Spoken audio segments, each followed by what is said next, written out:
I'm going to teach you this very quickly, a way of putting it onto your body. And we're going to put it onto your body just for ease.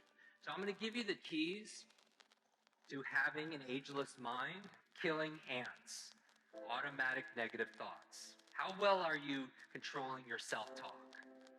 On a scale of 0 to 10, honestly, even if you've done this with me, how strong are you? 0 to 10.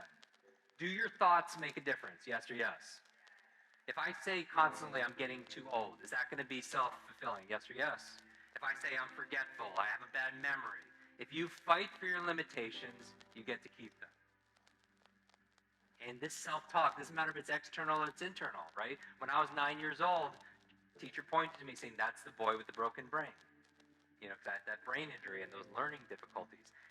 Children, you are very, very susceptible to this, right? If you're a parent, your external words become their internal words. So that became my self-talk. Every time I failed a test, didn't do well enough or whatever, wasn't picked for a sports team, what'd I say? Oh, I'm just the broken brain, right? So your mind is always eavesdropping on your self-talk. The number one function of your brain is to control your movement.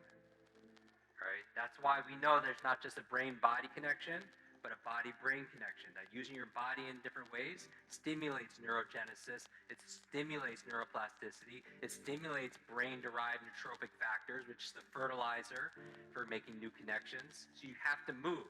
But we live in a very sedentary life, right? I was reading this book talking about barefoot kids and how we're taking away seesaws and swings and all these things.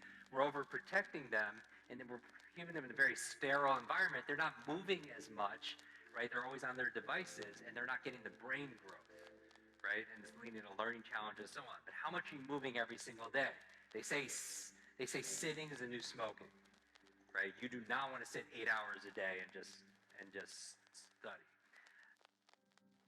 Why is it so hard to do the little things that would improve my life? The way that our minds are designed is our minds are designed to stop you at all costs from doing anything that might hurt you.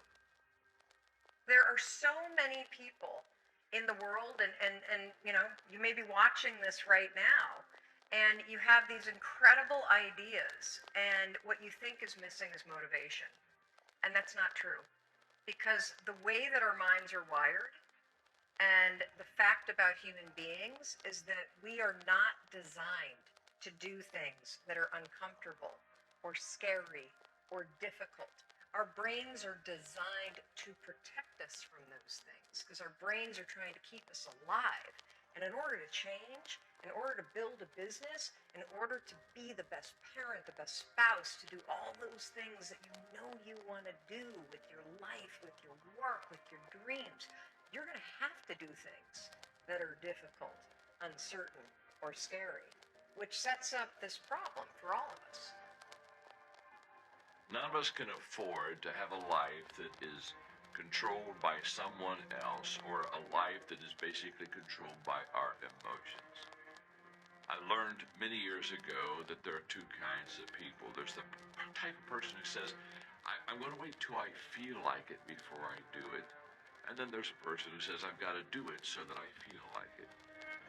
One will never get anything done because they're still waiting to feel the moment to move, and the other person says, no, I need to move, and then I will begin to feel the movement. Sonia, self-discipline is essential in your life and in my life if we're going to get things done. We might be through with our past, but our past is not through with us. How many of you know there are things that we've experienced that can impact the way we see ourselves? And so as you look at yourself and look at your goals, I want you to write this down. You don't get in life what you want, you get in life what you are. You have to create an achiever's mindset.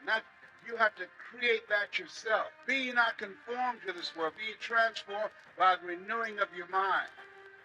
So if you want to free yourself, you've got to realize that we all suffer at times. And if you want to end suffering, You have to make the most important decision in your life, which says, I'm going to live in a beautiful state every day, no matter what, even when it doesn't go my way, even when there's injustice, even when people are unfair. Because are people going to be unjust and unfair in our lives, yes or no? And are you going to be unjust and unfair at times without meaning to be, yes or no? So if people have to behave a certain way for us to be happy, we're not going to stay happy. Everybody have that kind of impact where you can go on TV. You can put your wife on the billboard. You're not ashamed of who you are. You're not ashamed of what life made you, what you helped life make you. All that bad that's now in this big pot that's stirring, you're no longer ashamed of it. You realize we're all stuck. Stop judging yourself against other people who have hidden it better than you. That's all they've done. They've masked their shit better than you have, and now they're flipping it back on you and saying you're fucked up. I want you to realize that this world, life, is one big head game. And once you learn to play the motherfucking head game, it's no longer a game anymore at all. You can start living your life.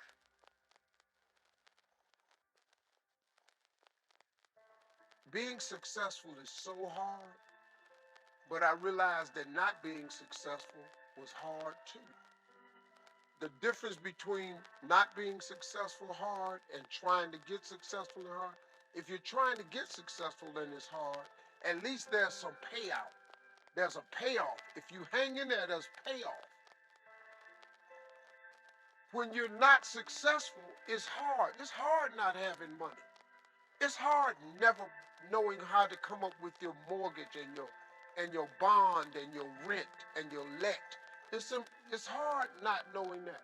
Right? How you gonna feed your children? How you gonna pay your bills? It's hard, ain't it? So if it's hard that way, and it's hard being successful, I might as well deal with how hard it is to be successful, because at least one day there could be a payout.